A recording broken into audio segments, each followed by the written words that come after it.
If you hear this beeping, it is a neighbor. It's driving me nuts. It's been going on all fucking morning. It woke me up. I don't know what the hell.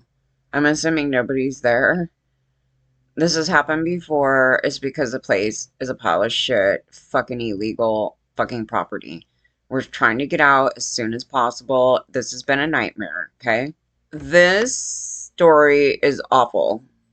It's another story about a young boy getting killed, maybe by a child predator. I just skimmed it this morning, so I'm gonna go read through this. It's every, and then this is a story that happened in the cities nearby, actually. And I know that area well because I was nabbed over to that area when I was a kid myself. And there's a lot of child predators in North Hollywood. It was kind of a hub of like child predators. All the way in all 92. LAPD was totally fine with it. They don't even care how I end up in an apartment with some child predator. But anyways, and I ended up being there until I even turned of age, which is just horrifying. Like the story was, they arrested the guy, but they didn't ask any further things, right? Yeah. And I have that audio of those people, and I was like, yeah, I don't even know who the hell they are. To be honest with you, I just ended up there, and I was like, I had nowhere else to go because I'm trying to escape a celebrity drug ring. But anyways, that whole story. The soccer coach who was reportedly being questioned in connection to a 13-year-old boy. This story starts off mid-story, okay? So apparently this kid was sent from his parents to go to his soccer coach's house, and he went on a metro or something, and he ends up dead, okay? Parents, do not send your kids just because he's a boy alone to some adult man's house. It's like a P. Diddy, right? The story is no different. It's no different. The focus has always been on women, right? But they always like, oh, who cares? We're going to send our son off with these adult men. And I was talking about this other story with the male mentorship that Christians wanted to promote out here, and most of them were child predators because it was like a dating match thing. Yeah, that was disgusting. I don't see that kid as a kid. I see him as a peer. It's like, no, that's a kid. And what the hell? And then, yeah, and all these kids got molested. Okay, so the soccer coach who was reportedly being questioned in connection with the 13-year-old boy who was found dead in Ventura County ditch was arrested on unrelated sexual assault charges. Why now? Okay, there's a why now in this story. This is a very interesting story. Okay, the family of Oscar Hernandez, 13, they've been holding candlelight vigils outside their Sun Valley home in honor of his life. Okay. His family reported him missing on March 30th after he failed to return home. They claimed he was with his soccer coach in Antelope Valley when he disappeared. Okay, 3 days later on April 2nd, Oscar's body was discovered in a wooded area off Ventura County, almost 70 miles away from his home. How did they find him, right? How did they find him? The coach, who is now allegedly a person of interest in the case, was arrested Wednesday for an unrelated sexual assault charge from 2024. I mean, doesn't this remind you of the 70s or the dude that had all the kids buried underneath his house? It's like, oh, did we just stumble upon a serial predator here? Oscar's mother, Gladys, said last time she spoke with her son was through a video call on the day Oscar went missing. So she saw him alive on a video call before this happened. So there he is, he's kicking back. And then in the background is the scene where he was later found. Then, okay, the mom said that he had taken a metro ride to his coach's Antelope Valley home to help with the side job. Where did we hear the side job story before, though? But I don't believe the side job story, the little job story, had anything to do really with the case. But, okay, they plan to paint the soccer team's jersey, and the coach reportedly offered to pay him well. That's interesting. That whole little setup right there. When they called Oscar on his cell phone later that night, the coach answered the call instead. Yeah. Okay, this is a problem because why the hell is the coach answering the kid's phone, right? That's not your phone, dude. That's creepy. What the hell? I would be weirded out by that. It would have to have a good explanation as to why that is going on. You're going to be answering my kid's phone? An adult person is answering my kid's phone. That's bad. Okay. It was a short conversation, and she said it felt as if the coach didn't want to speak with him. Yeah, if the coach didn't want to speak with them, he doesn't want to speak with them, don't be calling over here because something's going on wrong, right? So he claimed Oscar couldn't take the call. Okay, see this, I would be like, you know what? I'm gonna come and get my son. I don't know how I would get there. Like maybe they don't have a car because why they take the metro there, but something would happen right here. I might even call the cops to do a check on my son because if I call to talk to my son and he won't let me talk to my son, he's answering his phone, I'm going to be really weirded out.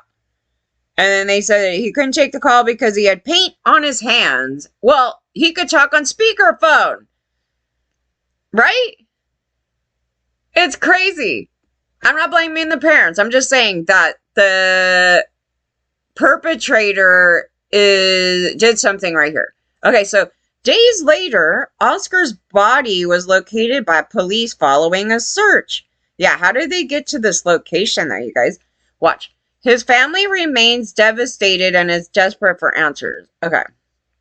Oscar was a 7th grade student at Sun Valley Magnet School, and he was an excellent soccer player, his friend said. His family moved to the U.S. from Honduras just 3 years ago, so they're pretty new here. And they probably are not aware that these areas right here are massively infiltrated by MS-13 and other gang members and some crazy ass stuff. And I wouldn't go. I had to hang out in these areas. So I was like, oh my God, what is going on out here, in the daytime? Because I usually work and I'm at home. But then, during the fire thing and everything, they sent us to all these like weird locations. And I was like, oh God, I would never let my kids out at this park ever. Yeah, honest to God, it was that bad. We're not even talking homeless people. We're talking street crime. Like just all kinds of weird stuff. Some guy was beating his dog up and it ran underneath the car and then nobody did anything. And I'm like, I can't even, what am I witnessing here? And I started taping him and everything. Anyway, he first met his soccer coach at the Valley Plaza Sports Complex in North Hollywood. I wouldn't want to meet anybody there. I'm just saying, this is just me, but they're new. I had to view that, so I'm a little more aware of that. So, but anyway, I don't care where he's at. He could be pretending soccer coach. He could be doing anything. The people that were at these locations were, I know, I know, it gives me hives. The coroner's office has not released the boy's cause of death. His family said the police department had assumed the investigation, but has not been sharing much information with them. Loved ones have been holding candlelight vigils, at the house. And this is, the boy's family wants justice for his death. His grieving mother said in Spanish, perhaps my son gave his life for others to be exposed. Yeah, he probably started fighting that dude and something happened. Okay, the arrested coach is slated for a court hearing April 7th in downtown. His identity was not released, but we have his identity now, which I'll go into. KTLA reached out to the LA County DA's office for more information on the case, but was only told the case remains an ongoing investigation. Okay. They're going to have his funeral in Honduras. Okay, while police suggested in the news conference that there was a person of interest, they did not identify a specific person. Okay, so moving on to the next story, because these are all related. They last saw their young boy on Friday after dropping him off at a San Fernando Valley Metrolink station at 7 p.m. I personally would not want to be jumping my kids off on a Metrolink anywhere ever, but that's just me. And at 7 p.m. at night, so he can meet his soccer coach in Lancaster. Oscar and his the thought of this story is just, I wouldn't do it. I wouldn't do it. But Oscar and his coach were introduced to each other through an after-school soccer program at Whitsett Park in North Hollywood. His soccer coach made soccer jerseys. He had taken other soccer teammates to help him, and that's why my brother went. Okay, so is there other victims here? Are there other people involved? Like, this is interesting because I don't know if they went and then there was actually no other students there and it was just him. It was a solo birthday party thing. I don't know. But then at 9 p.m., my brother called Oscar, but the coach answered. He said Oscar couldn't answer because his hands were full of paint. So this is 2 hours in, is that right? Well, he took a metro. Like, didn't he just, how long is a damn metro to Lancaster from here? Is it like 30 minutes? Like, I don't know. Anyway, 7 p.m. and then at 9 p.m. they call. The family expected the coach to drive Oscar back to their Sun Valley home Saturday morning. So they were expecting him to stay the night. So they were going to have a total slumber party at the coach's house. There's a lot of parents today, they're like, I would never do sleepover. That used to be the biggest thing back in the day. But here's where it went bad again. The family expected the coach to drive Oscar back to their home Saturday morning. However, the coach told the family he had dropped Oscar off Saturday afternoon after the teen overslept. Where? Dropped him off where? That's all it says. Like, dropped him off in the afternoon. I'm like, dropped him off where? I have no idea. Then he's supposed to take him to the house, right? The teen never arrived and did not answer any of the family's phone calls. So, here's the thing. If a kid goes missing and you were the last person that is in charge of that kid, you're guilty as shit. That's just the whole thing. You need to make sure that the kid is safe and, back with wherever you were supposed to take them. To the parents' house, right? You can't just drop off a kid. The kid can't get... What if the parents weren't there, right? Would you just dump the kid off and just leave the kid there? Many parents would not do that. They would keep the kid until they can find out when the parents are coming home or when, whatever, and that they're in the presence of another adult that they're supposed to be with, right? So anyway, he's claiming he dropped off the kid and the kid just went missing. I don't know how he's trying to say this story, but he's still the last person that had authority over watching that kid. And so if the kid dies now after that, it's your fault. I don't even care if you didn't do it. You did something to put that kid in danger. This is my opinion on that. And I think most courts would probably sit with some of that depending on the situation. But, all of a sudden the kid's missing. And he's claiming he dropped him off. Dropped him off where? Saturday morning, we tried calling. We tried to get his location using Google. Well, he said his claim is the teen overslept. So they're still at his house. So in the morning when you're calling, he's claiming that he overslept. He was not going to wake up. Like something happened here. So we tried to get his location using Google, but it only said he was in California and we didn't get an exact location. After he didn't answer any of their phone calls, the family tried texting Oscar's phone and finally got a message back. This is the weirdest story. Watch. You don't say your brother said this, okay? Because we know your brother probably didn't text this. It's probably the coach. My brother said, yeah, you don't know it's your brother. I'm going to a party. He's all 13. This is what? In the middle of the day? I don't know when this text came in. I'm going to a party. I'm just going to randomly say that. I'm going to a party. And then he said, my brother, he said, you can't go. We aren't giving you permission to go. And yeah, it almost seems like it's so oddball even to the brother going, what? Yeah, because it's probably not your brother, okay?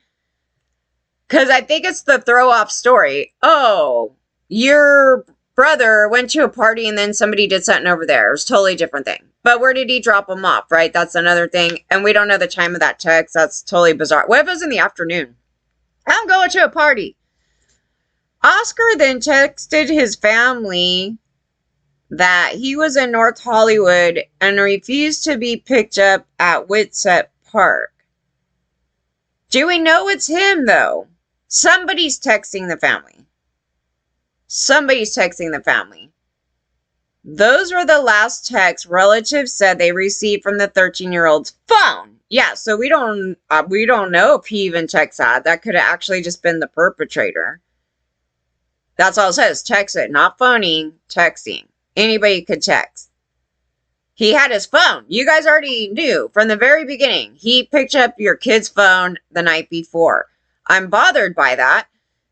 Your kid should never let any other adult use their phone. Like, really. But that's what happened there. So they search for, so now he knows how to use his phone, and he's gonna, maybe that's why he was even pre-planning. Oh, let me use your phone, kid. Now I got control. See, this whole story just, ugh. They searched for Oscar throughout Saturday night, but could not find him. We started contacting his friends, but there was never a party. Yeah, his friends would know there was a party, right? Because who's he partying with?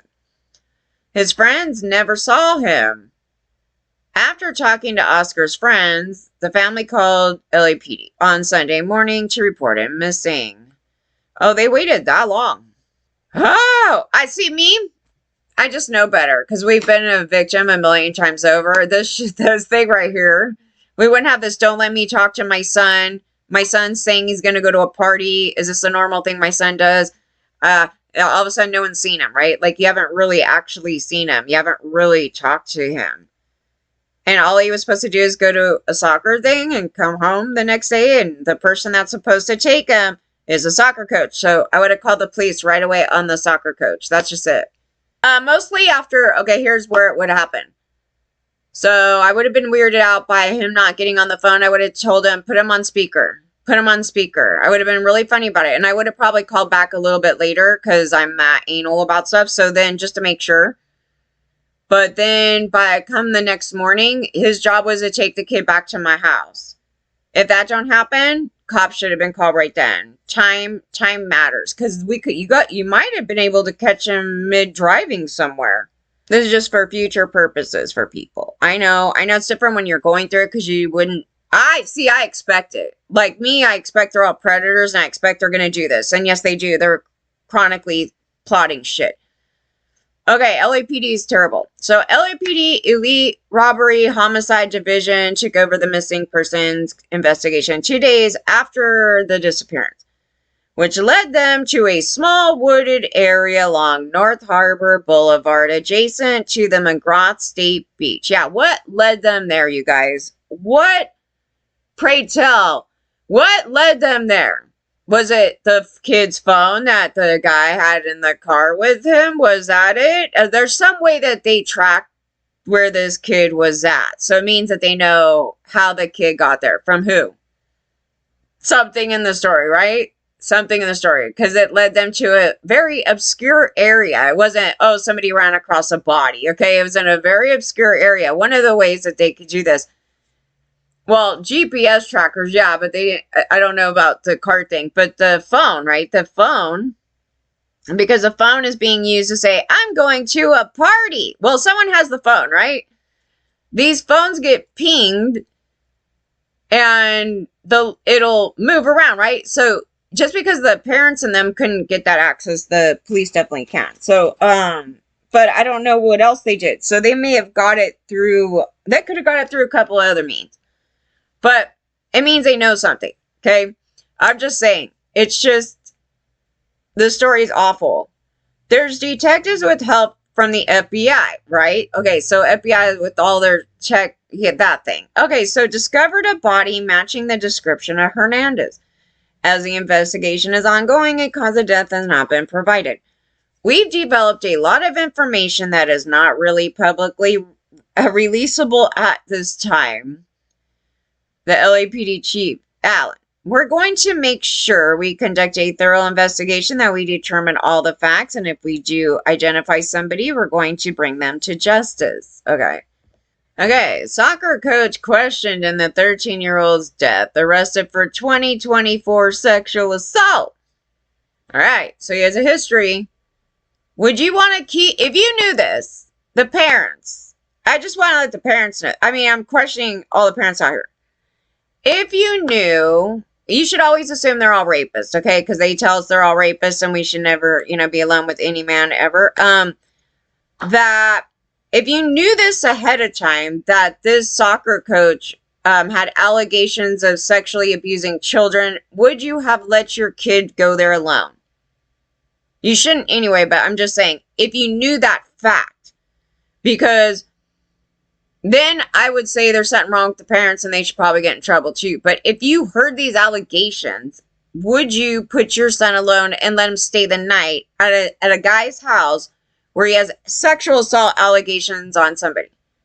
No. Okay, so the family of Oscar Hernandez said a soccer coach was the last person to see the 13-year-old while court records show the man was arrested by LAPD detectives. Probably wasn't by 9 to 7. A soccer coach identified by the family of missing 13-year-old was questioned about the disappearance and booked on an unrelated. See, now it's the unrelated. So now they're using it as an excuse to hold the guy. Not that they cared about that he sexually assaulted somebody earlier. And you're going to see it in the story and I go, okay. According to the law enforcement, so the medical examiner, Ventura County, confirmed the body in the ditch in Oxnard earlier this week was Oscar Hernandez. Police said a body that appeared to match the description of the teen. The man in custody, his name is Mario Eduardo Garcia Iguino. I don't know. He's not Italian. Wait, Iguino, I guess. 43 was arrested by LAPD detectives Wednesday morning on a warrant issued earlier that day. I just want to go here because, oh my God, when I was reading further on this thing. Warrant issued earlier that day in an unrelated sexual assault case that was investigated last year by Gangbanger Sheriff Department, right? The LASD. Last year, but they just did this thing right now, which is only used to hold a guy for this case. Like, they didn't do anything about it, right? So then, that fumed me in the story because the public didn't know this guy's a predator and they did nothing about it. And now they're just using stuff as like, tools to try to hold him right now, but they didn't give a shit about it prior. Okay. This individual had not been arrested or charged in connection with Hernandez's case. Failed to make an initial court appearance at the criminal courts building in downtown LA on Friday and was expected to appear Monday. He was being held in an LA County jail in lieu of $100K. Not that much. According to the criminal complaint, in the 2024 investigation, Garcia faced a single count of assault with intent to commit another felony, which prosecutors allege was attempted rape, which, by the way, LAPD doesn't even consider a crime, which it is a major crime, and it can be worse than an actual rape itself, depending on how the attempted rape goes. But being attempted to be raped is a major crime. But LAPD looks at it and goes, man, nothing happened to you. Okay, so sodomy or a copulation of a man. Okay, so this guy is out to rape some men, okay? We don't know the age of the victim in that case. It's not saying. Records show the alleged assault took place in February 2024 and was investigated by the gangbangers. The gangbangers. Okay, and they're the ones that were running out here trying to prey on all the women. Yeah, okay. What do you think's going to happen here? Nothing. Okay, by the Sheriff's Department Special Victims Bureau. And so they want to make sure that none of us can report these gangbanger sheriffs that are raping all the women out here. Huh? That's what you guys blocked. Did you not block that shit? You tried to block that shit, so I don't even want to hear it. And they still have these rapist gang member sheriffs working. Several law enforcement sources said the LA County DA, those are the other rapists. Okay, so the DA's office are the ones that covered up all the rapes of the cops. Let's see what they did here, these assholes. Okay, so reviewed the case in 2024, but they did not file criminal charges for unknown reasons. Because there are a bunch of goddamn rapists up in there, honey. We already know. I know the truth. I know the truth of all these piles of shit. Very close to personal. It should infuriate anybody because a kid died here and they could have actually stopped a crime. Doesn't it blow your mind? But this happened in the Kristen Smart case because the cops are rapists. So when they're talking to other rapists, they're like, we relate. We don't have a problem with your conduct, Paul Flores. You could go knock out some children and try to rape them. We consider that consent. What does that tell you about the cop? He's a pedo, monster, drug, knocking out women, rapist. That's what the cop is telling us. Who he is. And that's the shit you need to get out of the fucking government. So that's what happened here. That's what fueled me today. Because I was like, oh my God, wait, this is actually in the case like this. It's like the Kristen Smart case, right? Where it could have been avoided. It could have, why wasn't it avoided? Oh, because they're all rapists up in here. They don't have a problem with this conduct. They don't think, attempting to rape anybody is a serious crime. Because they all do it. Okay, so NBC LA requested a memo from the DA's office, usually supplied on request, that would detail the office's decision in the case. But a spokesperson declined to provide it. Cover up, corruption, corruption. There it is. That's the shit, and it's totally in the open. Okay, so the DA's office said late Friday it could not comment directly on the case as its ongoing investigation. Oh no, but we're talking about another case that's unrelated, right? So you need to give that shit to the public. You need to be transparent why you guys are a bunch of rapists up in there. And why you were covering up for all the rapist LASD. There's a reason why you need to get them out, because they're not going to pursue the crimes that they need to pursue, such as attempted rapist.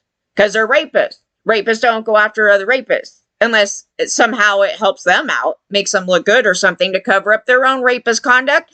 But typically, because they're rapists, they don't take other rape conduct seriously, and they won't pursue it, right? So all you guys, I'm like, all you guys, this was the part of the case that was just like, boom, there it is. I'm like, boom, there it is. Yeah, because North Hollywood is exactly where I got harmed in. So it's sort of personal to me in some way, but also why it happened and who covered it up. All these people. All these trashy, shitty ass people from the DA's office to the LASD to the LAPD. I'm not even from here, you guys. I didn't even have parents here. And they did that shit. And then, to make it worse, they came and got money from me, a fucking kid. This is this county. This county can go to fucking hell. But they're the cause of it. LASD, right there. And they got outed as gang members. Yes, they were the worst fucking piles of shit ever. And they were raping women out in my area where I'm working.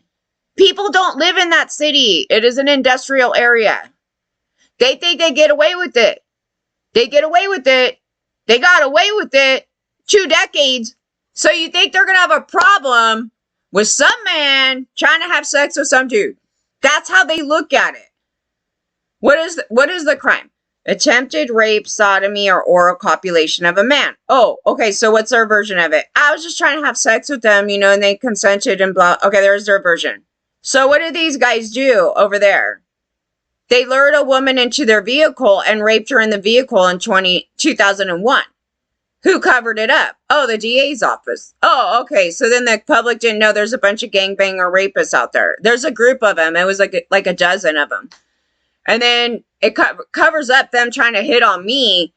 And they're trying to get me at my job. I go, it's a human trafficking ring. So why didn't you bust the human trafficking ring on its own? Just being there right next to the sheriff's station? Yeah. So we have all this going on simultaneously. And that's why your son died. That's why your son died, because of these guys. Just to really put it out there how this is going on.